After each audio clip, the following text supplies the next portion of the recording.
परम शांति बापूजी आपका स्वागत है। आज हमारा क्वेश्चन ये है कि मृत्यु के बाद में जो मृतात्मा तो चली गई, लेकिन उसके घर वाले जो पीछे रोने का रोना धोना बहुत चलता है। तो कई लोग कहते हैं कि मरने वाली आत्मा के पीछे ज़्यादा रोना नहीं चाहिए, या उसके रिगार्डिंग आप क्या कहेंगे? हाँ, सही बात है। जो आत्मा मर जाती है हम्म, वो आत्मा तो घर में ही होती है, काफी दिनों तक रहती है वहाँ। ठीक है। क्योंकि उसका अटैचमेंट घर में मोह होता है ना, देह और देह के संबंधों में मोह होता है। ठीक है। कई आत्माओं ने मेहनत कर करके घर बनाया तो घर में भी मोह होता है। ओके। कई आत्माओं का कहीं अंतमति सो गति, कहीं ना कहीं आत्मा मरते वक्त कहीं ना कहीं मोह फंस जाता है। ठीक है। तो वो आत्मा वहीं रहती है। फिर जब ये रोते हैं, चिल्लाते हैं, याद कर करके मरने वाली आत्मा को याद करते हैं, बहुत रोते हैं, कई दिनों तक रोते रहते हैं, तो वो भी दुखी होती है ना। इसलिए वो आत्मा को अगर सुख देना चाहते हो तो बोलो कोई नहीं है, उसके लिए परमात्मा से प्रार्थना करो कि उसको सद्गति मिले। उसको क्या करना चाहिए? क्योंकि सद्गति करे, नहीं तो वो आत्मा जब भी आप उसको याद करोगे, रोओगे, तो वो दुखी हो जाएगी ना। कि वो आत्मा तो 3 तत्वों में है, आकाश वायु अग्नि से शरीर बना हुआ है, 2 तत्व नहीं है, जल मिट्टी नहीं है।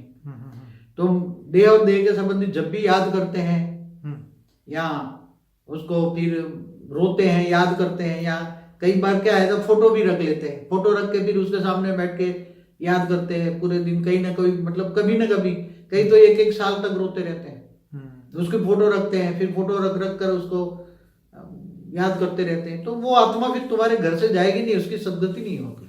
तो उसके लिए घर वाले क्या उसको ये संकल्प दे कि भाई अब ये मोह माया छोड़ो और ऊपर की दुनिया में चले जाओ, या ऊपर स्वर्ग में चले जाओ, या क्या उसके लिए क्या संकल्प करने चाहिए? उसको उसकी सद्गति हो, या ऊपर के लोक में जाएं, या दूसरे लोक, तीसरे लोक में, स्वर्ग लोक में जाएं। अगर आप अपनी जो मरा हुआ है देह और देह के संबंध को, जो मरा हुआ है चाहे कोई भी हो, उनको अगर आप ऊपर के लोक में भेजना चाहते हो, दूसरे लोग तीसरे लोग में अगर भेजना चाहते हो, उसको कहो कि तुम अब ये मोह माया छोड़ दो, उसको ज्ञान सुनाओ। क्या करो? ज्ञान सुनो। ज्ञान सुनाओ। इसीलिए तो शायद मृत्यु के बाद पे वो गरुड़ पुराण सुनाया जाता है, और गीता का पाठ, रामायण का पाठ, ये सब रखते हैं मृत्यु के बाद भी, ताकि उस आत्मा को शांति भी मिले, प्लस उसको ज्ञान भी थोड़ा इमर्ज हो, ताकि वो ये दुख से निकले बाहर। गरुड़ पुराण में क्या है कि वो आत्मा की बहुत पुरानी फिलोसॉफी है गरुड़ पुराण में, कि मरने के बाद नरक में कैसे जाती है, स्वर्ग में कैसे जाती है, वहां क्या क्या उसको दुख दर्द मिलता है, वो सब याद दिलाया जाता है ना। वो याद दिलाया जाता है। तो फिर क्या वो आत्मा और भी दुखी हो जाती है। अब ऐसे गरुड़ पुराणों की जरूरत नहीं है आज की तारीख में, ये सब आउट ऑफ डेट हो गए।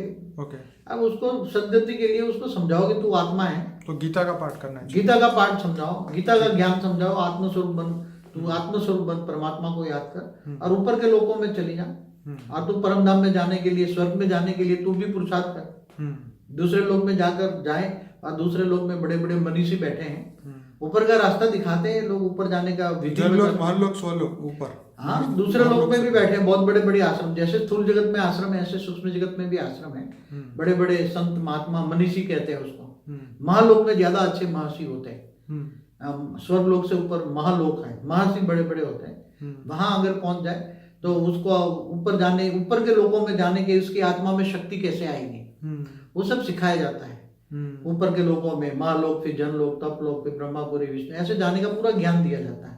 तो हमें मतलब मृतात्मा के लिए ये हमें प्रेयर करनी चाहिए कि भाई अभी तुम मोक्ष की प्राप्ति के लिए आगे बढ़ो।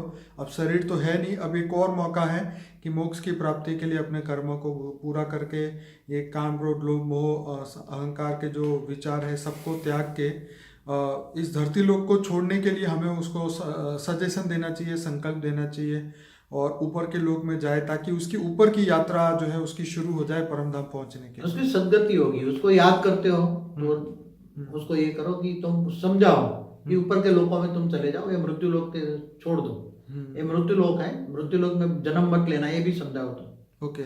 ज्ञान दो कि मृत्यु लोक है, मृत्यु लोक में जन्म न लाओ, ऊपर के लोकों में जाओ। ऊपर के लोकों में जाओगे तो और ऊपर जाके जाते जाते फिर तुम्हारी आत्मा परम धाम में जाएगी, तो मुक्ति, जीवन मुक्ति का रास्ता खुल जाएगा। तो दूसरा, मृतक के फोटो घर में क्यों नहीं रखनी चाहिए? हाँ, क्योंकि मृतक की फोटो रखोगे तो फिर बार बार वो फोटो तुम याद करोगे।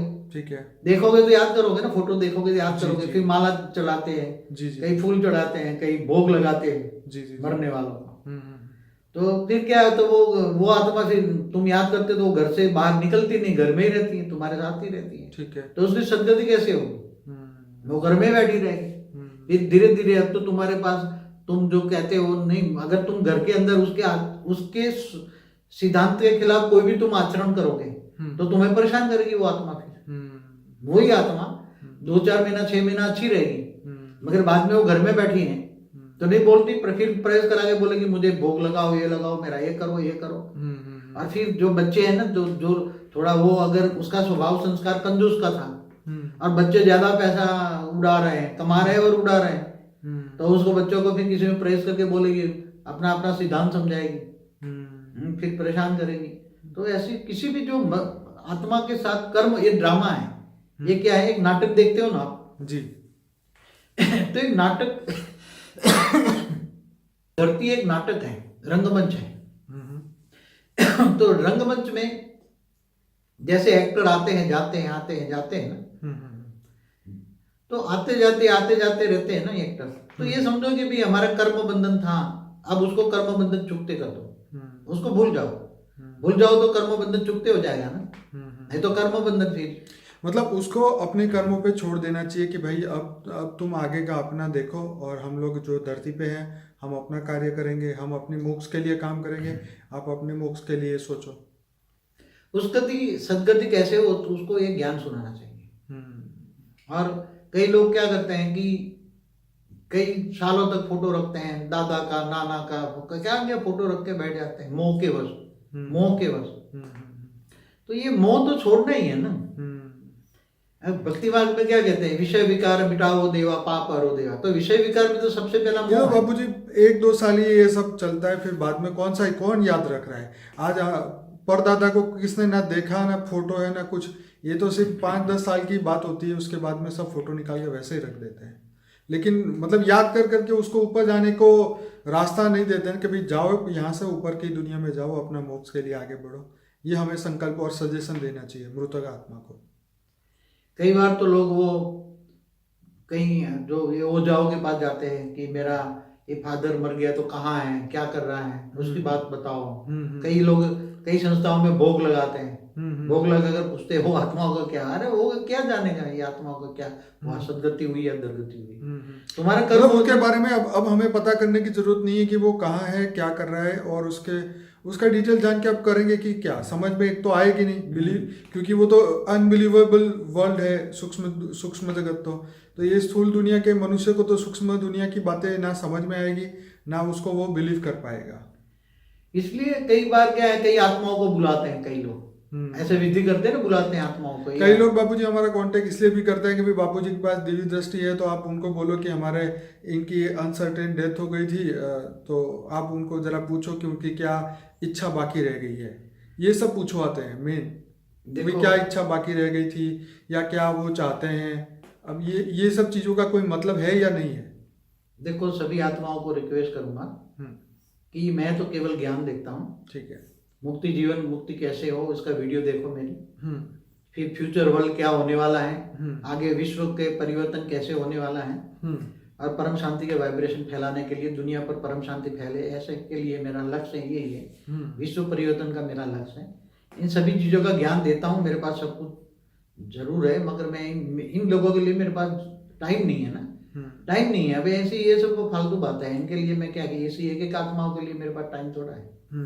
इसलिए ऐसे मेरे से एक्सपेक्ट ना करे, और ना कहूँगा ऐसे एक्सपेक्ट करे, वो उनको सदगति हो जाएगा, उसको करोगे उसकी सदगति हो जाए, बस यही रखो। बाकी तो जो करेगा सो पाएगा। आप अपने अपने सोचो ना, आप परमात्मा को याद करो ना, किसी देहधारी को भी याद करते हो, परमात्मा को याद करो ना, आत्मस्वरूप। कृष्ण ने भी अर्जुन को यही कहा था ना, जब वो युद्ध पे जा रहा था, तो बोला कौन मरेगा कौन जिएगा ये तेरी समस्या नहीं है अर्जुन, तू अपने कर्म कर। तो हमें भी अपने कर्म करने चाहिए, और जो जा चुका है ऑलरेडी उसको लिए हमें अच्छे संकल्प करें कि भाई तुम सीधे परम धाम जाओ और परम शांति को पाओ। यही हमारे उनके लिए भी ये लक्ष्य होना चाहिए।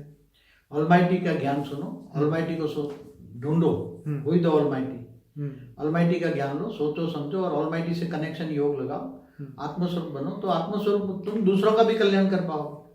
आत्मस्वरूप बनोगे तो आत्मा में इतनी पावर आएगी, इतनी पावर आएगी। ऑलमाइटी से डायरेक्ट योग होगा ना, योग माने कनेक्शन, तो पावर आएगी, तुम सभी इनका कल्याण करोगे, जो मर के गए हैं, देह और देह के संबंधों का भी कल्याण करोगे तुम, और तुम उनकी मुक्ति, जीवन मुक्ति का भी ज्ञान दो।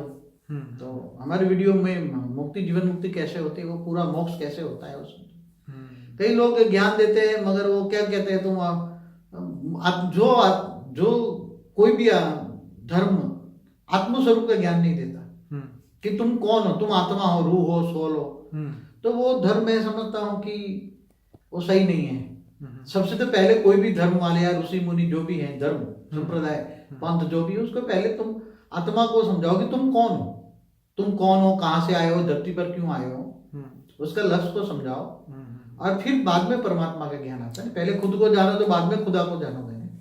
चलिए बढ़िया बाबूजी, अब हम इस वीडियो को यहीं पूरा करते हैं। सभी श्रोताओं को कहेंगे कि हमारे 1500 वीडियोस यूट्यूब में हैं, हमारे चैनल को सब्सक्राइब करें, अनस्पोकन ट्रूथ प्लेलिस्ट जरूर देखें 90 वीडियो का, ताकि आपको इसमें और हमारा जो लाइफ आफ्टर डेथ का जो वीडियो है आप पूरा देखिए, हिंदी और इंग्लिश दोनों में है, ताकि आपको पता चले कि सूक्ष्म दुनिया भी क्या है और वहाँ पे मृतक आत्मा कहाँ से कहाँ उसकी गति होती है। ये सभी बात बापूजी ने अपने लाइफ आफ्टर डेथ के वीडियो में बनाई है और 15 लाख लोगों ने उसे देखा है।